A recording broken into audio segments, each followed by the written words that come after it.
অসমলৈ সুনাম কঢ়িয়াই আনিলে নলবাৰীৰ বৰভাগৰ শিশু কণ্ঠশিল্পী ৰিয়ান কলিতাই। Indian ask master kids season 4ৰ গ্ৰেণ্ড ফাইনেলত দ্বিতীয় স্থান লাভ কৰিবলৈ সক্ষম বৰভাগৰ পঞ্চম শ্ৰেণীৰ ছাত্ৰ ৰিয়ান। নলবাৰী জিলাৰ বৰভাগ ৰাজচক্ৰ অন্তৰ্গত কালা ঘাটখোলাৰ নিবাসী নিপন কলিতাৰ পুত্ৰ তথা শংকৰদেৱ বিদ্যা নিকেতন বৰভাগৰ পঞ্চম শ্ৰেণীৰ ছাত্ৰ ৰিয়ান কলিতাই নলবাৰীৰ লগতে অসমৰ সাংস্কৃতিক জগতলৈ সুনাম কঢ়িয়াই আনিবলৈ সক্ষম হৈছে।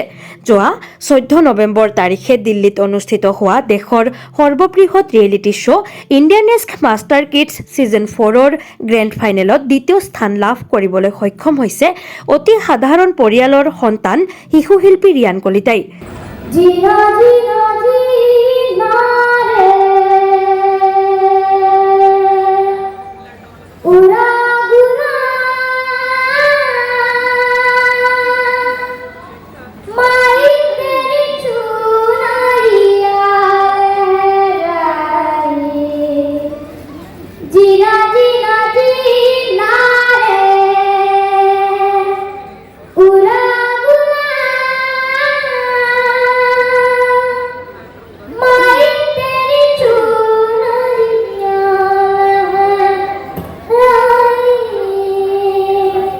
উল্লেখযোগ্য যে 6 নৱেম্বৰ তাৰিখে গুৱাহাটীত অনুষ্ঠিত হোৱা অডিশ্যনত অসমৰ বিভিন্ন ঠাইৰ শিশুশিল্পীৰ লগতে Riyan Indian ask master kids season 4ৰ গ্ৰেণ্ড ফাইনেলত প্ৰৱেশ কৰিবলৈ সক্ষম হয়।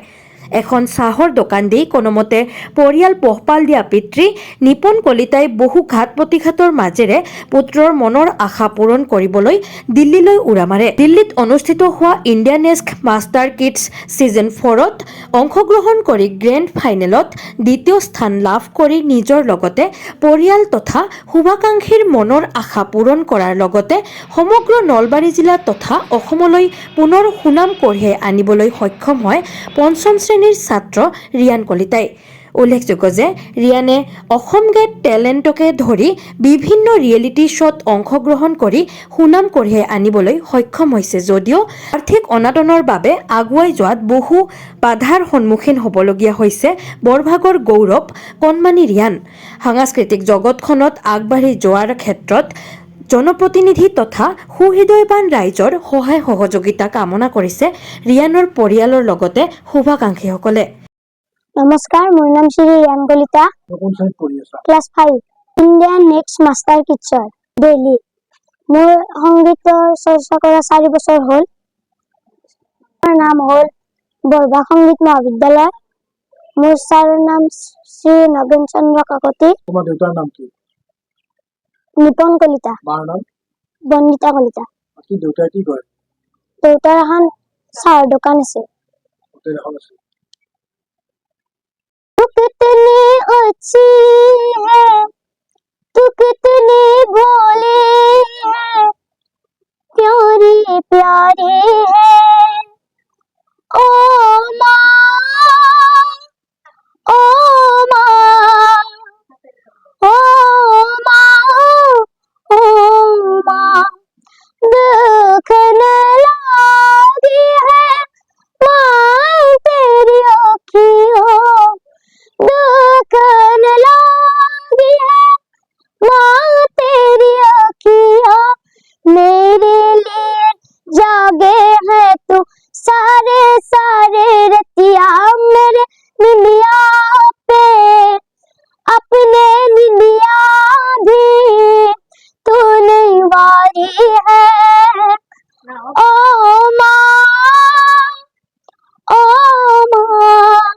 মোৰ বহুত ভালে লাগিছে, মানে হি যে ফাইনেলিষ্ট হ'ল, ছেকেণ্ড উইনাৰ। গতিকে মানে কি এই ক্ষেত্ৰত বহুত মানুহৰ সহায় আছে। আমাৰ GMDAৰ অধ্যক্ষ নাৰায়ণ ডেকাদেৱেও যথেষ্ট সহায় কৰিছে।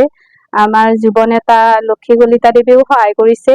ফণী চক্ৰৱৰ্তী দেৱেও সহায় কৰিছে। এতিয়াতো দিল্লীত অংশগ্ৰহণ কৰিছিল, 14 নৱেম্বৰত হৈছিলে। পৰৱৰ্তীটো তেখেতসকলে এতিয়া মানে যোনখিনি প্ৰচেছ আছে নেক্সট তেখেতসকলৰ চেনেল বিলাকত দিয়াৰ পিছত তেখেতসকলৰ ভোটিং হ'ব। তাৰ পিছত আমাৰ পৰৱৰ্তী কি কৰিবলগীয়া আছে তেখেতসকলে ক'ব। আৰু এতিয়া হ'ল কি আমাৰ যদি আগলৈ কিবা আগবঢ়াৰ কাৰণে চৰকাৰী সহায় সাহায্য লাগে, নিশ্চয় চৰকাৰে সহায় কৰিব বুলি মোৰ আশা থাকিল। কাৰণ আমি যথেষ্ট ভাৱে যিখিনি আগবঢ়াই নিব পাৰিছো তাত মানে ওচৰ চুবুৰীয়াৰ পৰা আদি কৰি বহুতে সহায় সাহায্য কৰাৰ ক্ষেত্ৰতে যাব পাৰিছো।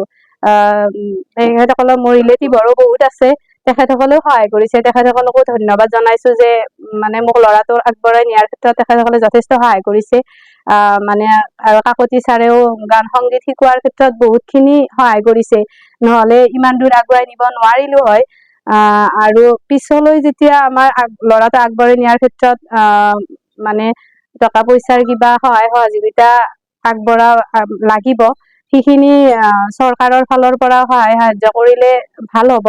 কাৰণ আমি আৰু আগুৱাই নিয়াৰ ক্ষেত্ৰত মানে আমি যথেষ্ট যিমানখিনি আগুৱাই নিব পাৰিছো নিলো, আৰু ইয়াৰ পিছত আমি আগুৱাই নিব পাৰিম বুলি আৰ্থিক অভাৱ আছে।